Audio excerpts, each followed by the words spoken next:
So many people here, so we've got another very special presentation that we'll do in just a minute. But before we move on, we'll approve the work session agenda. Mr. Chairman, I recommend a motion to approve the work session agenda in practice as presented. I have a motion. I'll make a motion. Second. All vote for. All vote for. Thank you, Mr. Chairman. At this time, we'll have our invocation given by Mr. Clay Elrod from BOE Baptist Church. We certainly appreciate the opportunity to be here, appreciate the school board giving way to pray. I believe it's very needful in the time that we live in, needful that we stand for God and what He's taught us in His ways. But we'll ask you all to bow your head.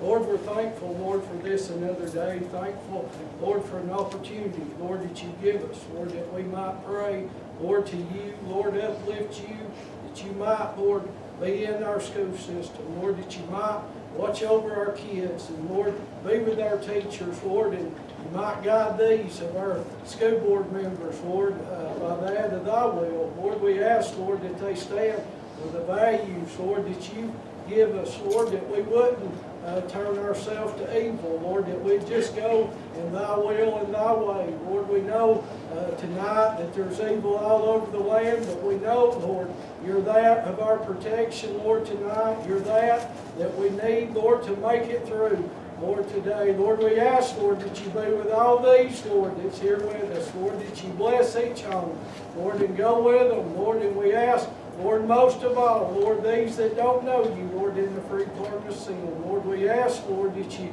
save them, Lord, before it's everlasting, Lord, too late. Lord, we ask, Lord, that you bless this season, Lord, that we're in, Lord, that you be with those, Lord, that's less fortunate, Lord, and we ask, Lord, all these things, Lord, in thy precious, Lord, and holy name. Amen. Amen. Everybody please rise and join me in the pledge allegiance to the flag of the United States of America and to the republic for which it stands, one nation, under God, indivisible, with liberty and justice for all. Thank you,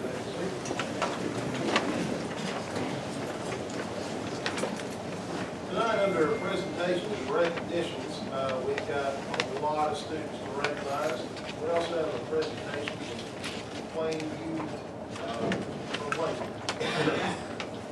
We thought a lot of these students and their parents might actually want to see this presentation. So, Mr. Larry, where are you at? Right. You want to introduce our guest? I will. Board, thank you for having us tonight. I just wanted to recognize Derek Markey, who is with us with Plainview LED System. He joins us tonight, and I have to point this out because he's really made a commitment to Gilmer and the community. Plainview LED was just recently selected as the digital provider for the United States Soccer League, which is right under MLS. He's supposed to be in a winter conference summit with them down there, but he chose to be with us so he could answer any of the technical questions you may have about our scoreboard. So I do want to recognize you and appreciate you for being here and for our community. So thank you for that. Board, previously I brought to you our process that we were going through in order to select an LED board for our stadium as well as our gym. Tonight I'm going to talk to you about the stadium selection that the committee has made. We're holding off simply on the gym until our engineer comes in on Wednesday to verify that we can go with the center hung double scoreboard for the gymnasium to really give it an extra element of professionalism in the gym. We're really trying to do that, but we have to have that engineer's report in order to move forward on this. That's the only reason why we're not bringing you two recommendations, but just the one this evening. So I'll start with the process that we went through in order to select our LED board provider for the stadium. And it was initially started by the Football Booster Club, brought it together with the high school. As I came on board, one of the things I wanted to make sure is that we're following all procurement procedures and best practices as per our strategic plan requires. So we did post an invitation to bid with specs for both our gymnasium as well as our stadium scoreboard. We initially had 8 companies responded. You can go to the next one. Is it working? Okay. We initially had 8 companies respond, with 6 companies providing bids. The committee, which comprised initially of the football booster was in the first meeting, but then it went Coach Paul Standard, Matt Johnson, the athletic director, Carla Foley, myself, Bob Soseby, director of maintenance facilities, and who else am I missing, Carla? Anybody else? Football or basketball coaches. The basketball coaches. We also consulted with the basketball coaches as well as our band director and other sports that will be utilizing the scoreboard in the stadium. Once we met, we did a side-by-side comparison. In that comparison, we looked at quite a number of topics or issues, customer service, and that won't be on this slide, but I can provide this to the board at a later time if you'd like. But we also looked at customer service, serviceability, software. One of the big things on the software is we wanted to be a professional software system that our students can use as part of CTA as well as video production program, where they could actually gain some skills and use the software that's being used in professional stadiums throughout the country, so they can actually walk out of here with the experience of operating the software and scoreboard necessary to actually be employed in that arena if they wanted to. So that was a big one for us. Another big component was our muscular lighting system that we just put in last year. The company that we were recommending, Plainview LED, is the only company that is approved to have an integration with the muscular lighting system. So this actually integrates with our Plainview software and LED board. We looked at warranty, and I'll show you a side-by-side comparison here in a minute, but warranty, Plainview stood out above. Specifications, we gave them specifications. Anybody that's been to Pickens and other scoreboards or other stadiums around seen scoreboards that looks really pixelated and hard to read. This scoreboard that we went with and selected is a 10mm scoreboard, the same technology, in fact, the exact same technology that's in the stadium. Although Plainview didn't do that installation, it's the same technology, the same board, the same part. Can I interrupt you? Yes, sir. Just to clarify, when you say 10mm, that means the LEDs are 10mm. Correct. So it'd be like looking at old style TV versus 1080 or even 4K television. So when you look at, when we literally be able to do movie night out of the stadium, we can do gaming competitions, we can do graduation, we'll utilize that, instant replay, quality, ESPN quality. In fact, ESPN regularly uses up at the Red Bull Stadium, uses that same technology for the soccer. And I'll get to you, we actually also went up and visited those. So the other things that we looked at in selecting was installation and timeline. We want to make sure that we had this installed by graduation so we can utilize that for graduation this year. Cost was certainly a consideration. An implementation team and process. I point out that Plainview LED, since they originally started, and this was initially who the football boosters in the high school had contacted, but as I said, we went through an extensive procurement process. They've been here and visited us 10 times at no charge, really learning what Gilmer County is about, as well as what we wanted in our LED board, and what it could do for our community as well as our high school. And that includes also sound. They brought sound engineering in to improve our sound system at the high school as well. Anybody that's been to a game, you get the slap back and the echoing, be able to cut down on that. We're underpowered on our sound, believe it or not. So we had a sound engineer out this past week that's helping us out and has got us an updated bid on that. Structural requirements and other notes that the team came up with. One of the things that Coach Standard, the principal, and myself did, we went to the Red Bull Stadium, which is their Plainview's closest installation. Other than, I would also say that Plainview is the only one of the companies that bid that actually have an installation in Gilmer County, so they've actually done business here in Gilmer County, which was a huge asset to us as well. We actually went to the Red Bull Stadium to have a complete demonstration, walkthrough of the software as well as the hardware for Plainview LED and for Metco. For Metco is a big player in the game of LED boards. We also went down, Coach Standard, Ms. Foley and myself went to, I believe it's Duluth, Georgia, where we also sat through presentations and Q&A with them. Then we came back, after this exhaustive process, rubrics, et cetera, we met with a committee here which comprised of superintendent, Bob Soseby, Carla, Hall standard. Emily Plumley was also in there on that, and has been around for a lot of our installations, construction, so we certainly gave merit as sort of part of the committee as well, and appreciate you doing that, and myself. From there, we selected Plainview LED systems. This is the proposed, and the scoreboard, what it would look like actually in the stadium. You'll see that the old billboards that are fixed would be taken down. The scoreboard itself, that's what it looks like. I'm going to go forward here just a second. That's the actual television screen of the scoreboard, if you will. All of that is programmable. You can do full-size advertisements. The boosters will be able to sell those advertisements. It also gives us a detailed report on how many times those advertisements run during a game and for what link, so we can really help provide some valuable marketing feedback to our sponsors.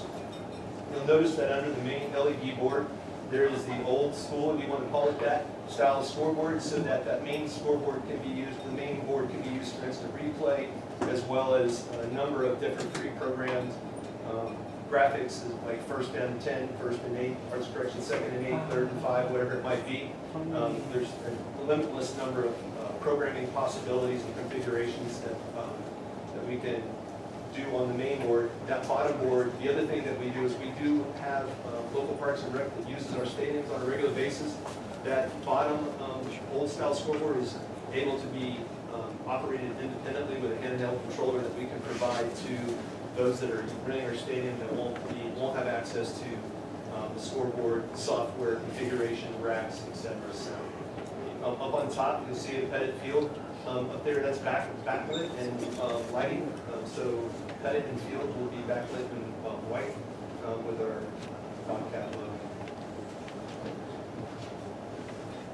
This is a side-by-side comparison to Pickens, as well as a pretty realistic video representation between the two in terms of size and comparison. And this Can you go back to that? Yeah. We provided this, because we know a lot of people in there have seen it. Not anybody, but as you can see, it's going to be much clearer because it's 16 millimeter versus 10 millimeter. That makes a big difference. And one of the things that we want to make sure is that when we're spending this much money on a LED board for all the things we're going to use it for, that it is state-of-the-art technology and we're not buying something that's on its way out. Currently, Mr. Markey can speak to this a lot better than I, 10 millimeter boards are really becoming the standard very quickly, if not smaller in terms of pixel around the U.S. for installations, and we chose to go with that. Mainly because we actually got a really good price break on the 10 millimeter, just as it did at the time. This is actually the Plainview LED. Total cost of the board is actually $440,103. It comes with a 10-year warranty. If you look at Formecos, they were considerably higher by about $55,000. With a 5-year warranty, they didn't have any Musco lighting integration. Plainview LED did. Plainview LED has the professional software. They both have the 10 millimeter, but also coming with a Plainview LED is lightning protection. It's an expensive investment. We wanted to make sure that was protected. I also confirmed with our insurance carrier as well, though. Even with the lightning protection, we also have insurance coverage on the board as well if it were ever needed. Moving forward, this is what the, and this is just a conceptual of what the basketball or stadium, gym scoreboard would look like.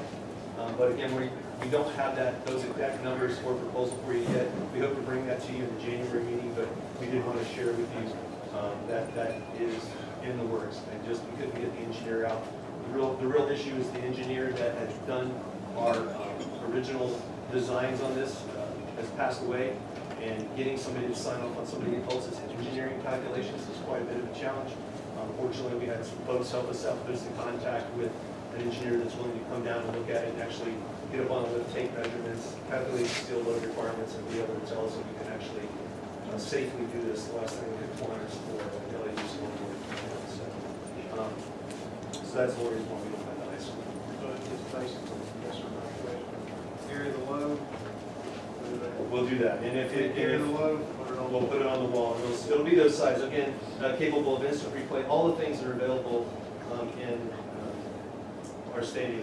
What this really does for Gilmer High School is really puts them in the same league with all of our competition, if you will. Our kids are going to other stadiums that are starting to see these, and we just wanted to make sure that we had the same type of culture of excellence throughout, and that includes with our facilities and our scoreboard, and both the gym and the stadium.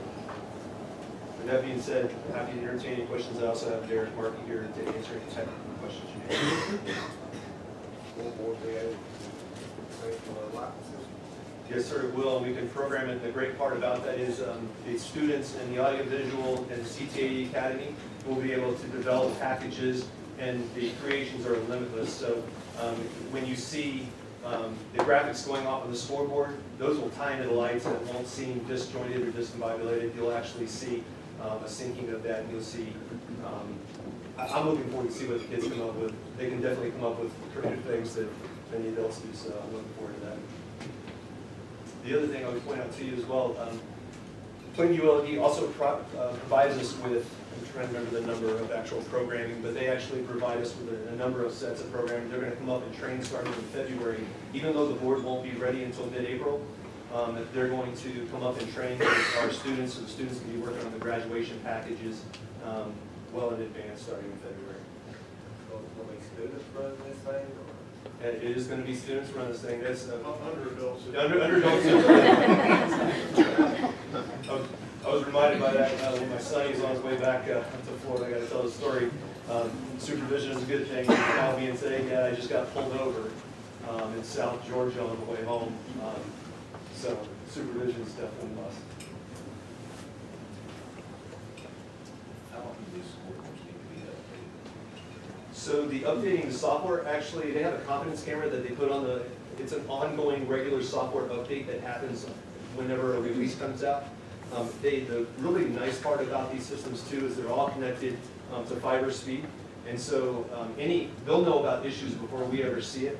They'll do test runs on Thursday before we ever start a game, or Wednesday, whatever the day we pick. They have a confidence camera so they can actually see the diagnostics and what's going on the screen remotely, so they'll actually have a remote video camera to see what they see. But those updates are ongoing and in depth throughout the 10-year period. Great question. And the board, gym, it can be configured to deal with volleyball, wrestling, anything we have. Any of the combinations on the same way with on the field, we could do soccer. If we had field hockey, we could do that. We can configure the board really at will. There's endless combinations. So the bid price is just for the stadium scoreboard. That's just the stadium scoreboard, and that's all encompassing. There's two things that number doesn't include, which we wanted to take care of, and that's actually the running of the fiber, which we're doing through ETC. We already have conduit on right on the corner near the turn up where you make, as soon as you come into the field house, you can make a left and go up the stadium. There's a little green box there. Those are our conduit feeds, so we're going to have to run the fiber from the board up to that conduit up, so we're taking care of that.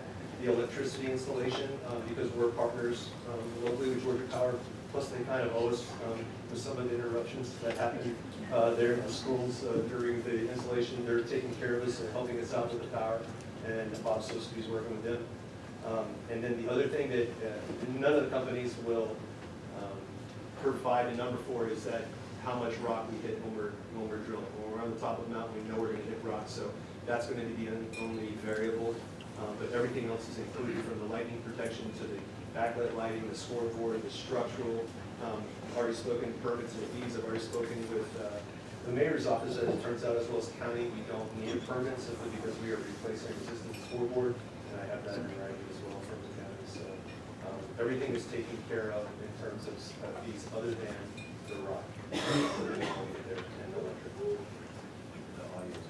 Audio is included. Sound engineer came out, was it last Thursday? Thursday, and came out and is providing, the great news about that is the sound system that's currently at the stadium, it's nowhere, it seems like it's really loud at the stadium, but it's actually underpowered, and the reason why you're getting that forced sound out there on the field. But we're going to repurpose that system over to the softball fields. So the softball fields will get an upgraded sound system there. So we're not throwing money away on that. So we'll have a new sound system. So all the audio will come directly from the school.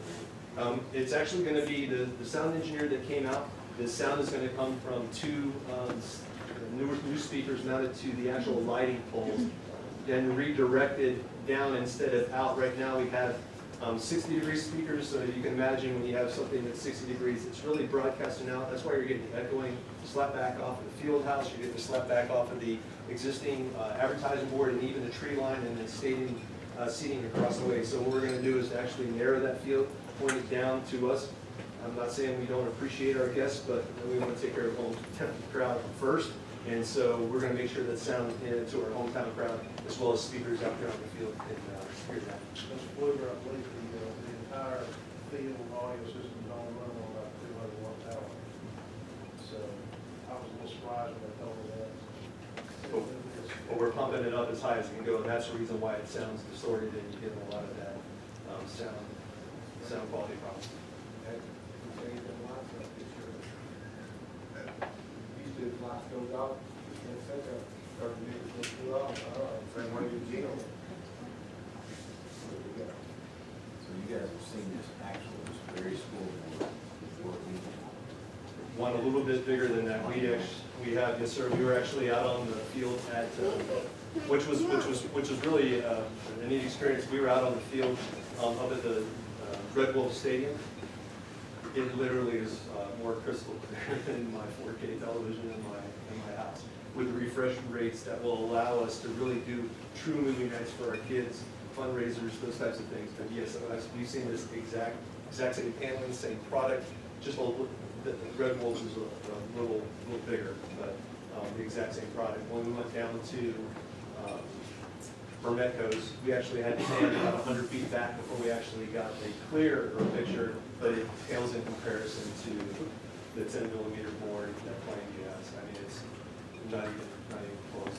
It is the same board. I had the fortune of going to the Georgia Alabama game last weekend, and I'm sitting there taking pictures of the video of the scoreboard up there. It's the same product that's in the stadium. Up there. But in my previous district, we dealt with format code. Nothing wrong with it. But take the money out of the equation. I plan to make my recommendation to Plainview, not just because it's a better price, but the service has been phenomenal. We had the bar. And I would point out of the 6 companies that responded, Netco was fairly decent. They're the ones that originally provided us the shot clocks that we purchased shot clocks from. But there's no comparison to the level of service that we receive from Plainview. We're a small town, but they treated us like we were the USL or professional sports. They answered our call every time. We're excited to be doing business for that reason. And they're $55,000 cheaper. Yeah, that don't hurt. Yeah, that doesn't hurt.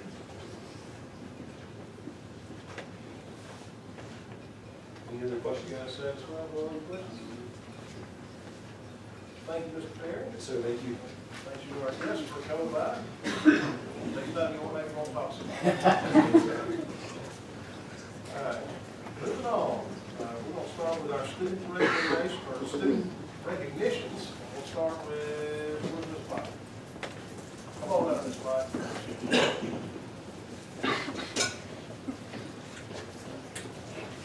At this time, I would like to ask our cross-country coaches, Coach Palmer and Coach Johnstone, to come forward and present their certificates.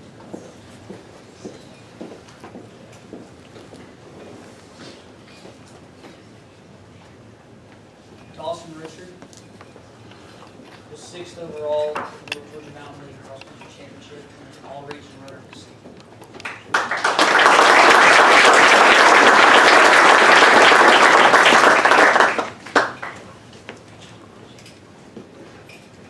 And Stephanie Becerra, 6th overall, North Georgia Mountain League Cross Country All-Region.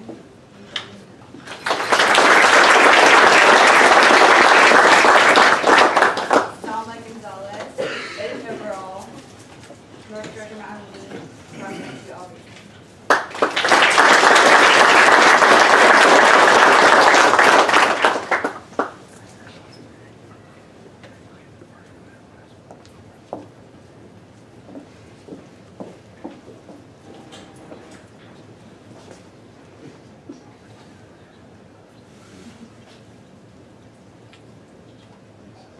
Thank you.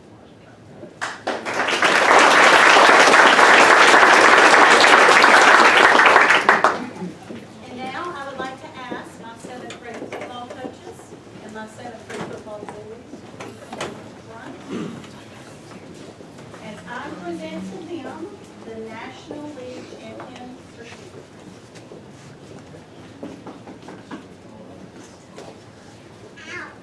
First off, I just want to say how proud I am of all these young men. They came to us as little boys, and they left our program as, like I said, some young men. They've showed a lot of heart throughout the whole year. They grew a lot emotionally and physically. I haven't seen some in several weeks. It looked like they bulked up a little bit. So y'all keep hitting the weight room, keep doing well. I'm proud of you. Coach D's proud of you, and he hates he can't be here tonight. So we'll go ahead and do a picture.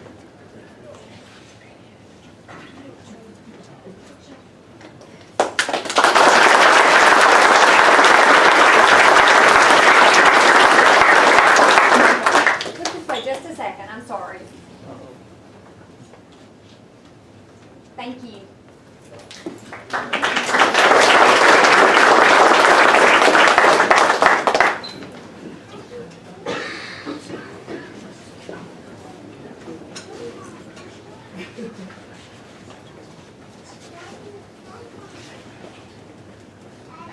All right, now Mrs. Foley. There you go.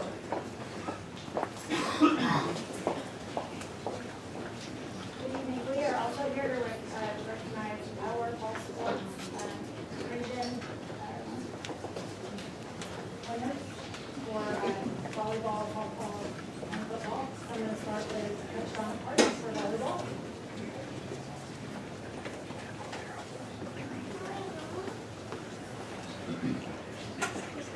So like she said, we're going to honor our all-area winners. We have a little bit different region area crossover, but it's generally the same people or the same teams that we're playing. This particular player, we only had one all-area player this year. I always want to say a little bit about her before I give her this award.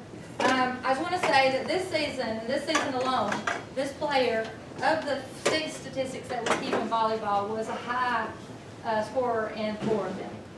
She had 53 aces, 252 kills, 395 receptions, and 264 digs, just this season. Okay? She also, in the past, has recorded a single match record for the school. When we played Chestatee last year, she scored 20 kills in 1 match. And she also holds 2 career records for GHS. That means her career as a varsity player. Last year, she, it's one record, but it's the same record. She got, in her junior year, she got 620 kills, which is the career high for the school. This year, she added to that and now has 872 kills in her career. And this is not the first time she's been on the all-area team. So I'd like Ellie Callahan to come on up.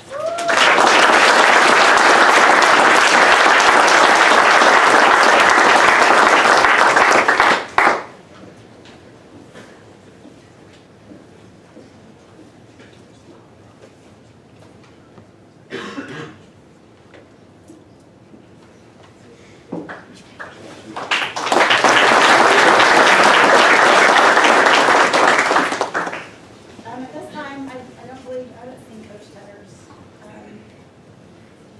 So I'm going to ask our athletic director, Matt Johnson, to recognize our softball region, all-region winners this year. Thank you all for having us tonight. We had 2 all-region first team for 7-3A. Maddie Rosas Wright and Macy Hamby. They come on up. I haven't seen Maddie. She might have basketball practice. Congratulations.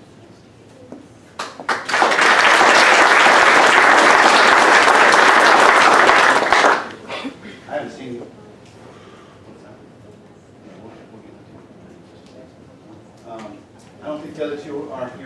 for Region 7 3A honorable mention. We also had J.C. Bennett and Taylor Elliott. I think they're here yet, but we'll go ahead and get a picture.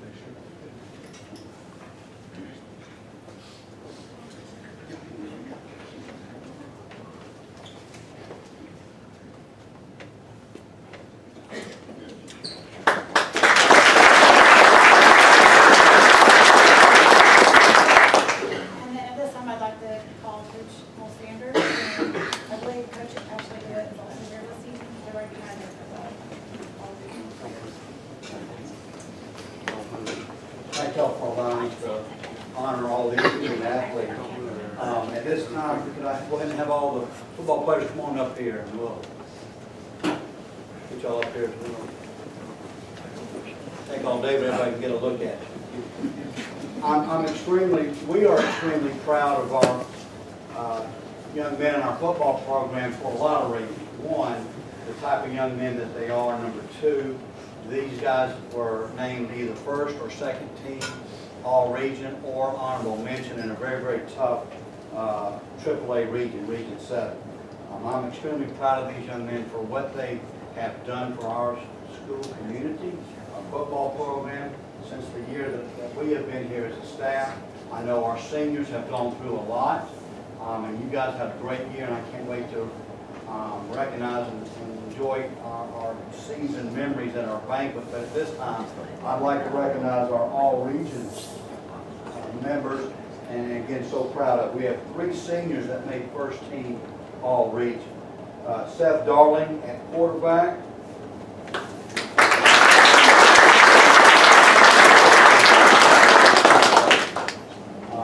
Kobe Stonecipher, who was not able to be here, but he said his mom and dad, are they here? Would y'all come up and get, please? Kobe Stonecipher, running back.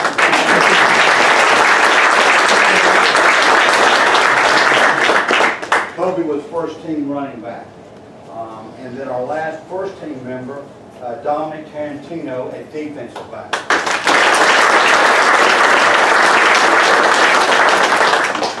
Our second team members at running back, Brock Titus.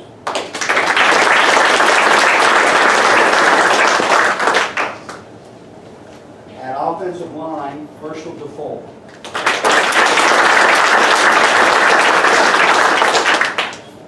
Also, second team offensive line, Wyatt Leder.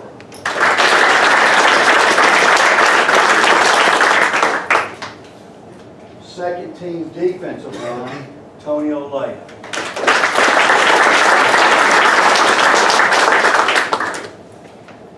Second team defensive end, Blake Reese.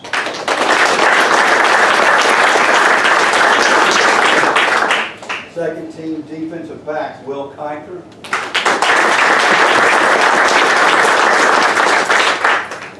And second team defensive back, Hunter White.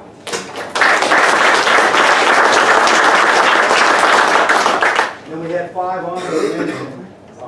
These 5 young men are all underclassmen, which is great. These are going to be back next year, and we're all excited about that. Is Hunter Brown's parents here tonight? Hunter Brown Jr. that we made honorable mention. Okay. Aaron Walker.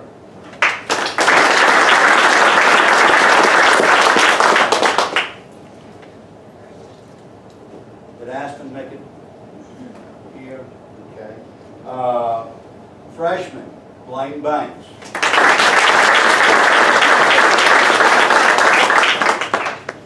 And one more freshman, Kyle Cow.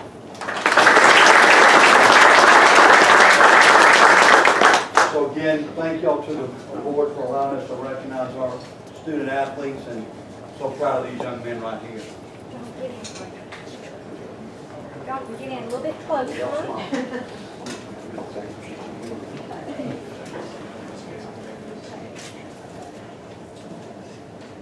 Parents or kids.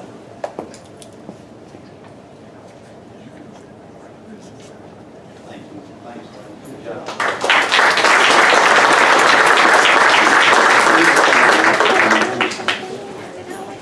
This Certainly want to have such strong experience. Oh, you're fine.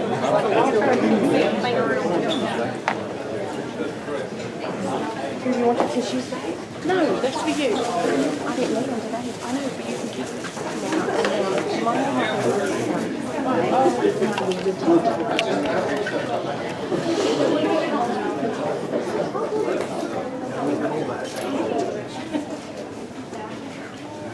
We'll now proceed to the rest of the agenda. Everybody's perfect.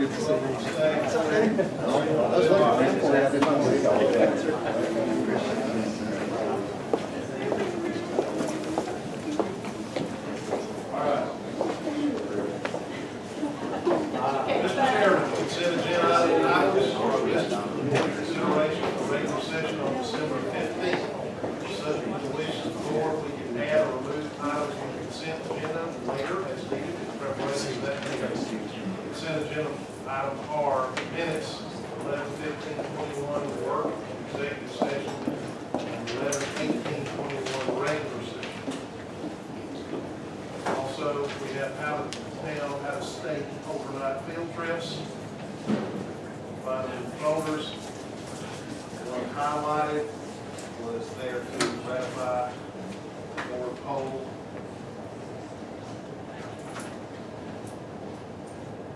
No questions, we'll move on. Under superintendent's report, first area, following our strategic plan is parent community engagement. Lady, come and introduce our guest, please. Oh, wait, no, I'm sorry.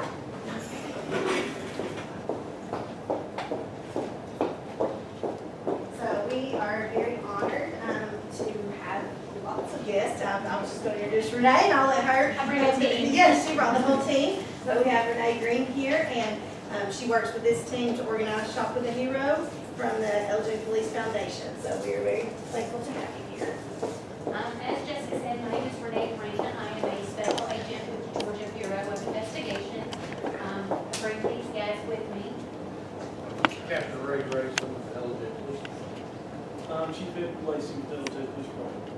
So, thank you all for having us. We just wanted to take a few minutes of your time, and as Jessica told me, I had 3 to 5 minutes. I promise to try to keep it under 10 and be very cognizant of your time. So this is our feel-good moment. We had our Shop with a Hero program this past Saturday, and we just wanted to take a moment of your time to explain the program to you guys and tell you a little bit more about it, and why this program is so important to our community, and exactly what our community, as well as you guys and everybody in the community does for this program. Well, as you know, you surround yourself with good people and great things happen, right? And about 9 years ago, when I came here, we had a dream that we would start a foundation to help the LJ Police Department be able to overcome some of our financial issues that would enable us to accomplish our mission by garnishing some support from the outside. And so we have a nonprofit that's called the LJ Police Foundation, and it has a civilian board that is governed by business members and professionals and business owners from the city of LJ. And the program that we're going to highlight for you today is just one of the many programs of the the LJ Police Foundation.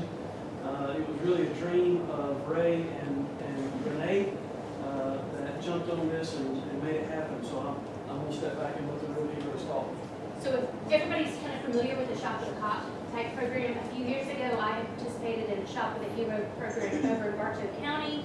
And then I came along and participated in LJ's Night Out Against Crime with this PD. I had made mention to one of the detectives that, hey, I feel like we should start a program like this here in Gilmer County. That detective kind of laughed and said, you need to talk to Captain Grace.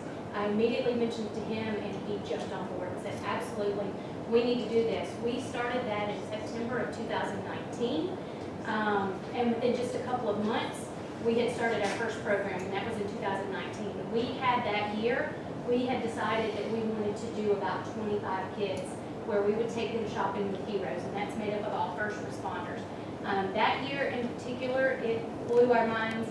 And I'll show you, for 2019, we were able to take multiple kids shopping, over 25. But there's so much that goes into this program that has far exceeded our expectations, more than what you just see outside that meets the eye. So when we first started the program, it was obviously taking kids shopping and going to Walmart. So I want to show you just a couple of different pictures, and then I'll give you to the statistics and the really good stuff. So we have a lot of donors that help us, obviously, with this program, because money is what makes everything happen, right? So as you can see, here are all the different donors, and this is just a small list. Obviously, we have people that come in because it's ran through the Police Foundation. People can go into United Community Bank and say, hey, I want to make a donation to Shop with a Hero, and that'll go directly into our account. Of course, all the food donations come in. Mr. Pease has been huge to us. Shane's Rib Shack, Marco's, Country Corner Kitchen helped us in the first year. The first year, it was great. We didn't really know what to expect, so we were super excited. We're pumped for the first year. Then comes 2020, and obviously COVID hits, and that kind of changed things a little bit for us. So the second year that came about, we had to change things up, and we actually did it over 2 separate weekends, and then ran 3 different ways, so to say. Here is a list of all of our heroes.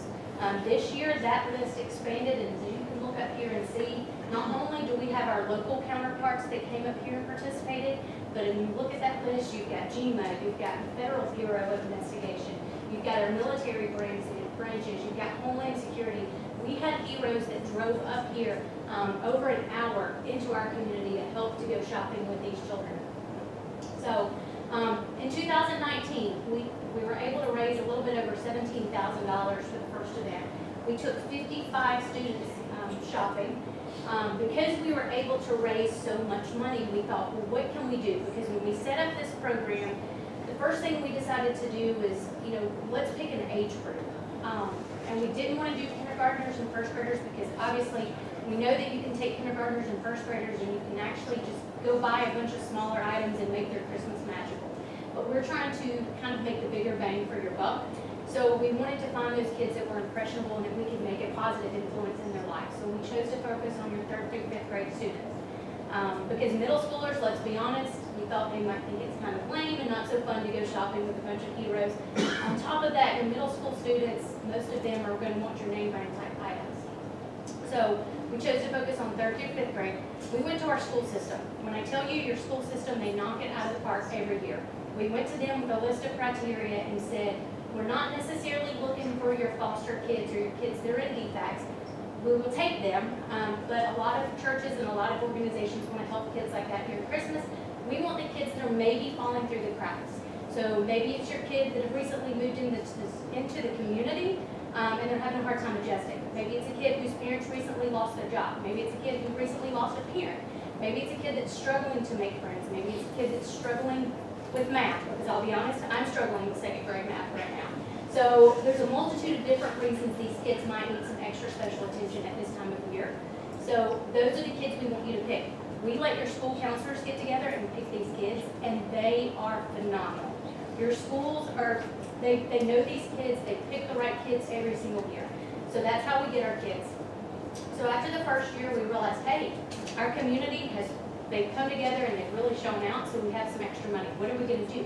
How can we also help our middle school students? So the first year, we were able to pay off the lunchroom debt for the entire middle school. Then again, 2020 hits, we have COVID, lunches are free, that's great. So we went to the middle school counselors and we said, what can we do for you guys? And so they came and said, what about a wish list of 10 students? So I got together with some of our other community partners, Chief Lacey and his wife, some of our DA's employees. They come together, some other GB agents, and just friends of mine that I basically rallied together and said, hey, we need to go shopping. So we go shopping for those middle schoolers. So what we've done the last 2 years is take those wish lists, and we go down to Canton, to Dick's, Target, those areas where you can buy those named brand items, but get them at a cheaper discount. So we go shopping for those 10 kids and do like a Secret Santa program. So last year we got hooked up with the Optimist Club, explained to them what they were doing. They bought into this. Not only did they buy into it, they agreed to wrap all the presents for us. So we're getting more community buy-in from them as well. So for the past 2 years, they've wrapped all the Secret Santa items for the middle schoolers. So then, we didn't want to leave out our high schoolers because they're awesome in this community as well. So we went to Dr. Foley and asked her, what can we do for your high school? What do your students need? So for the first year, she said we need items for our food pantry. The second year, she said we need hygiene items, because the first year, we were able to get a lot of hygiene items, or food pantry items, so the second year we did hygiene items. As you can see up here, the first year, we were able to take 450 bags of food to the GHS food pantry. The second year, we did the hygiene items, and then this year, we've also done, I think, 450 bags. So each year, we've been able to grow this program. So 2020, 26,000, 75 students, 3 separate shopping events due to COVID. And then we also, because we have been financially benefited from this program, we also do 20 Christmas dinners that we will take to the high school students. So we will go to Walmart. Walmart is a huge donor to this program.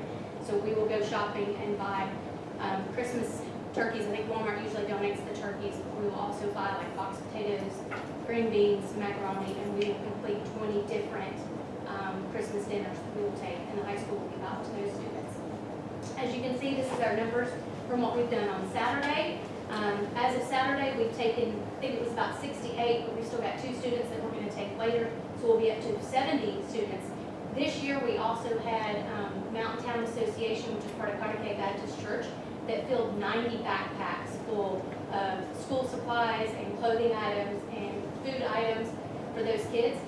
We did the Secret Santa. We had 400 plus bags that we took to the high school food pantry today, and then we'll do the Christmas dinners tomorrow.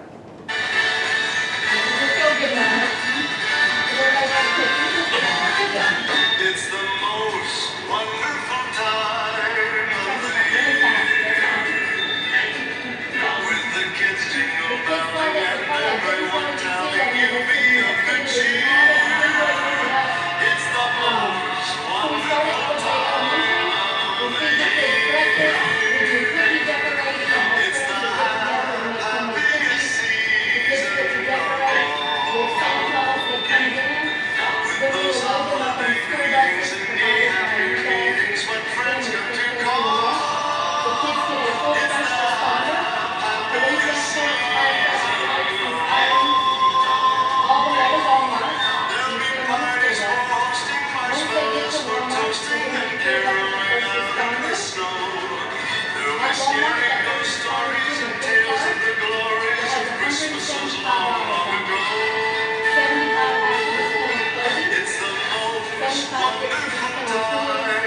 Some choose to spend it on candy, other hygiene items, There'll be much mistletoeing and hearts will be glowing when loved ones are near.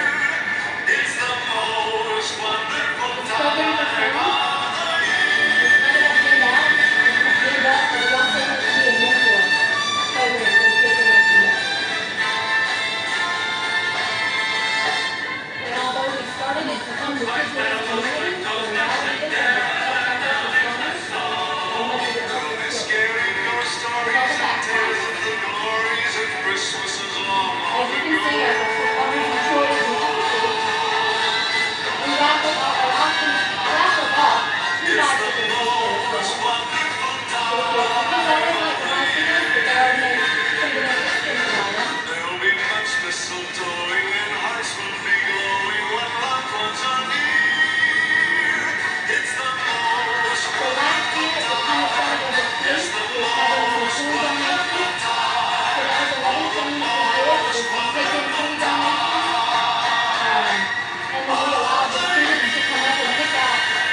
siblings that don't get to participate, because we asked those students, if your sibling did not get nominated to come to the event, we asked the parents to please make other arrangements for them so that they don't feel left out.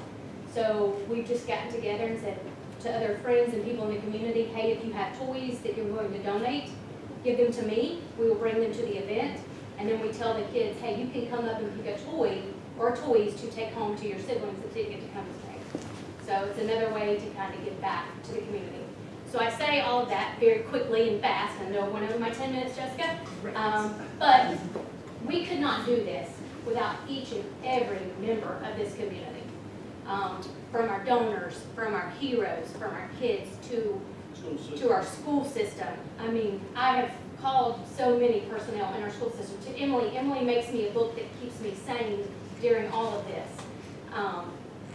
You guys are an integral part of this. Walmart is huge.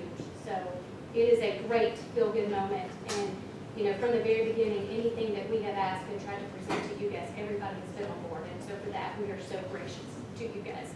And I get emotional, so I'm sorry, I'm gonna quit talking. I get emotional every time I talk about this program. Well, I think it's us that is grateful, you know, because I was out there Saturday, and I've never seen anything like it. It is unreal. And the parade was incredible.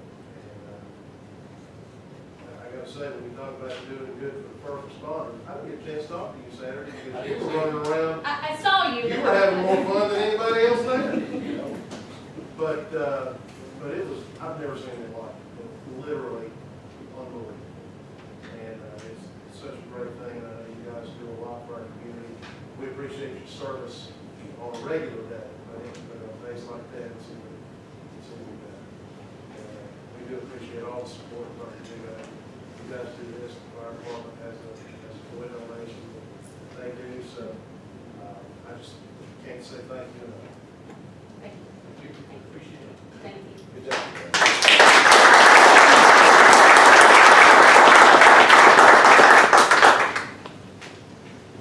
Okay, next on the agenda is the school calendar. In September, I sent a draft version of the generic school calendar for principals to present to their SGTs and leadership teams to solicit feedback from all stakeholder representatives. After reading every word of feedback, it was a lot, read every word personally. I developed multiple versions of draft calendars to share with my team. I even discussed our calendar issues with local business leaders and our Chamber of Commerce. Finally, I was able to develop a calendar based on feedback from all stakeholder groups. Every element of this calendar is a suggestion of one of our stakeholders. So, my intent on Thursday is to recommend the 2-year calendar that you were presented with in your package. So, last month there have been no changes except for the ones you got requested. Other than that, that's what I do. You don't have any questions about it?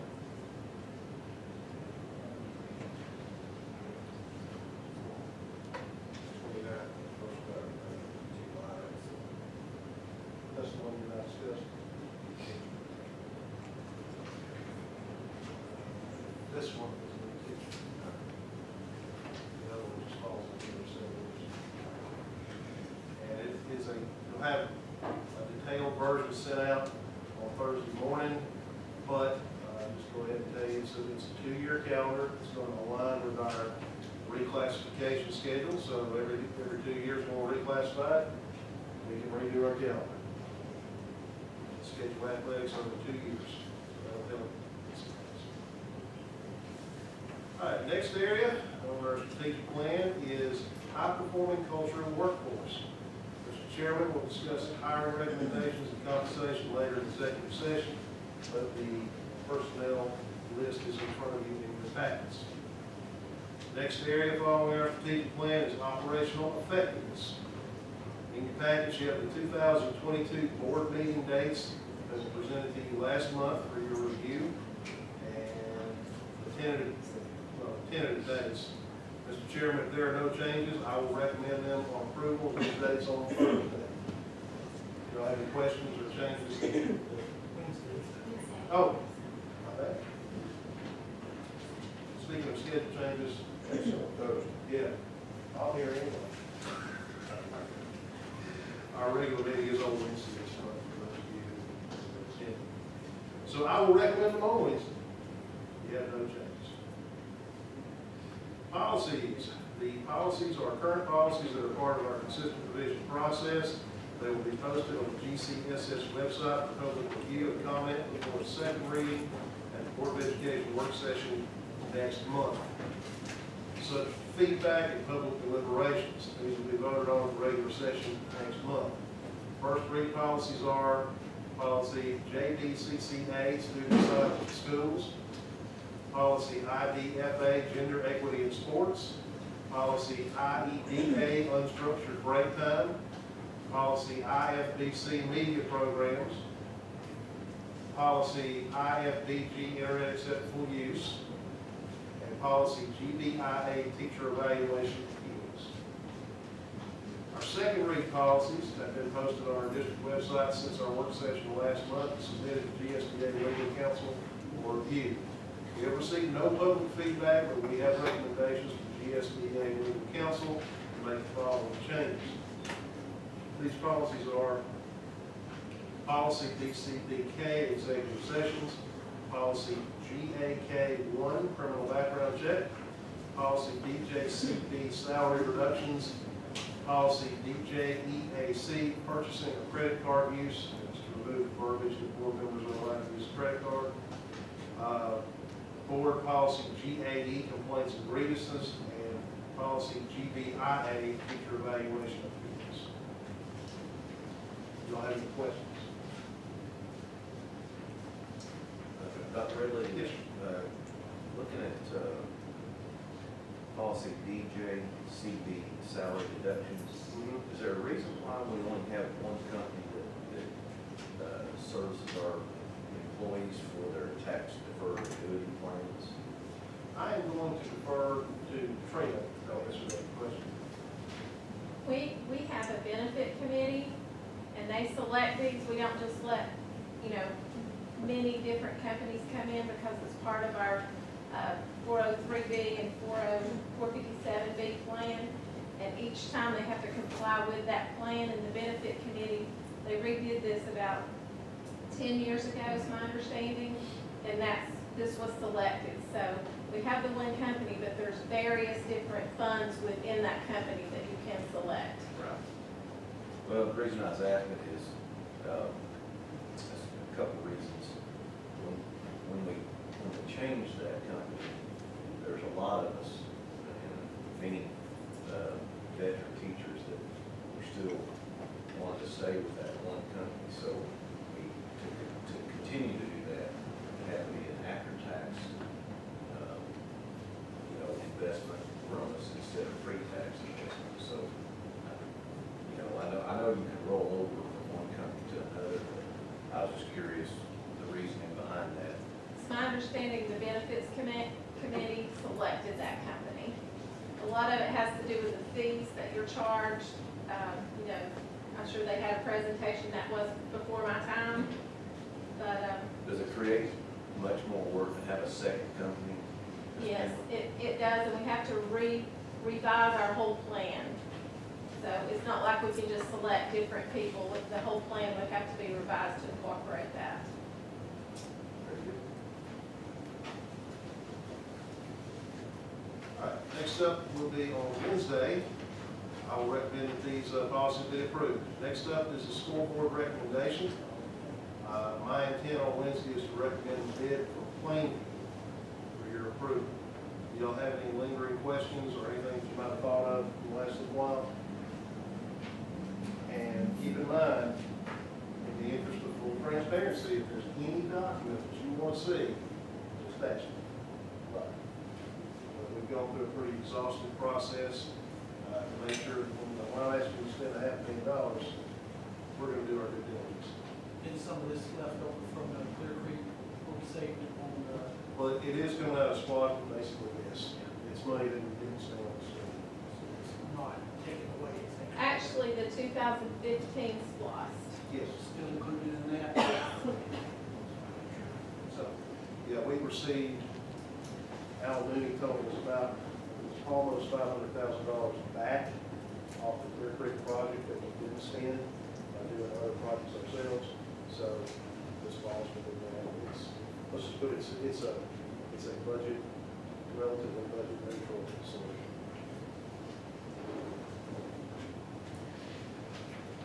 All right, next we'll follow our strategic plan by handling fiscal accountability. We'll start with our school nutrition report. So Mr. Patricia Parton will present our December 2021. Thank you. Good evening.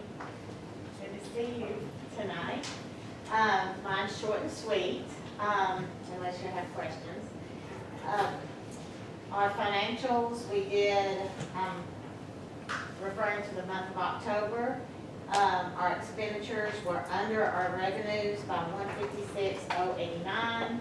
A current net worth for October was $1,186,925. So we're still doing well as far as that's concerned. I contribute a lot of that, most of that, to our participation. We're still working on that, and it's slowly still increasing. So we're really pleased with our participation within the schools. And although we're still seeing some shortages here and there, I feel like, again, we're still doing great as far as, business as usual. So everything's just going good in school nutrition, feeding children. Winding up this week with a strong week, and then we're off. So, does anybody have any questions? The holiday meals were good last week, right? Yes, sir. Holiday meals were last week, and it was just went off without it, without a problem. Everything was good. And I will tell you that our Thanksgiving meals were very successful as well. So. And delicious. Thank you. Thank you. But did well. Any questions? Thank you. All right, next we'll do purchasing policies, expenditures, and approvals for December 2021. Ms. Bill? Good evening. For your purchasing expenditures for the month, we only have one for disclosure purposes only. Moving down to our financial summary. For the month of October, which was 4 months or 33.33% of the year complete, we had total revenues of $11.1 million. That's 28% of budgeted revenues. Our local tax revenue was $3.7 million, or 20.11%. Our expenditures for the year-to-date period were $13.5 million, and that's 33.96%. Our expenditures over revenues for the 4 months were $2.4 million, leaving us with a fund balance of $18.7 million. Our encumbrances for the general fund were $312,000. As you can see, I sort of revised the report, so I now have your encumbrances. Instead of one number, I have them listed by the function code. So if you want to see, you can tell whether they're instruction, transportation, so a different column there showing each one of those. Next on the agenda, we have our eSplosh expenditures for the month. And in our 2015 eSplosh, we spent $40,377 on technology. And if you look at this report, you can see we have totally spent $18,850,000. So when we mentioned the scoreboards, this 2015 eSplosh, we have the different categories that were on the referendum that the general public approved. So under one of those, you see athletic facility, renovations, and improvements. So we have the GHS stadium renovation, we've had the stadium lighting, and this is where you will see the scoreboards. So it will be part of the 2015. So even though we had some money left over from the Clear Creek Elementary School, that is in the 2020. So that money, we're trying to continue to use our 2015, and the money available in our 2020, that will go on the projects that were approved in that referendum. So it's Thank you for clarifying that. It's still in that, It evens about out, the but same, it's in it's different two different buckets. funds, right? Yes, If board members don't have any questions, okay. You've been going nuts for the past couple of weeks over these changes in audit. How are we looking? I know you're preparing for an audit. Yes, we still don't have any guidance on that. Some of the districts are currently undergoing their audits, There's been nothing said as far as what he's speaking of is the CARES expenditures, the question cost on that. So we actually start our in-house audit when we come back in January. We've been providing documentation, but I don't think the auditors still have got it at this point. I think they've even completed some audits and they're sitting there waiting on, whether they're gonna question those costs or not. So as soon as I do know I've heard some. there's several around the state already. Yes, they have, they've done their field work, but they have not issued any reports or anything yet. So, as we hear, or if y'all hear anything, we will, likely check into it. We've got a whole new crew this year, so I haven't really posed a question to them yet. I thought that might be a little later question. Maybe get to know them. Speaking first. Exactly. Our 2020 expenditures, we had $7,824 of expenditures, and that was on Clear Creek Elementary. Basically some cafeteria shelving and some playground barriers that were spent. So we have not received our final billing. We have not saw the completed cost on the Clear Creek Elementary. We expect to receive the final billing and everything on that in the next month or so. They'll actually do a change order to show, our excess being refunded back to us. Our 2020 East Plus collections for the month of October, we collected $638,943, and that was $30,500 more than the prior month, but $50,004 less than last year. So a little disappointing. Was hoping we were going to get to say more, but still a very big month. Any questions? Thank you. Thank you, Ms. Miller. Best question. Public participation, according to policy BCBI-R1, and as a final agenda item before work sessions, it will be the intent of the board to allow input solely on agenda items. Those in attendance, all presentations to the board are brief and intended for the board to give comments or concerns without taking action. All other time limits and topic restrictions remain in effect. Is there anyone here for public participation? Okay. Mr. Chairman, I recommend the board go into executive session to discuss personnel, litigation, and real estate. No action will be taken following the executive session. For I ask for a motion, I'd like to thanks for all the people in the school system that came by, people home, and set fire, and get a lot. I have a motion on executive session. Second.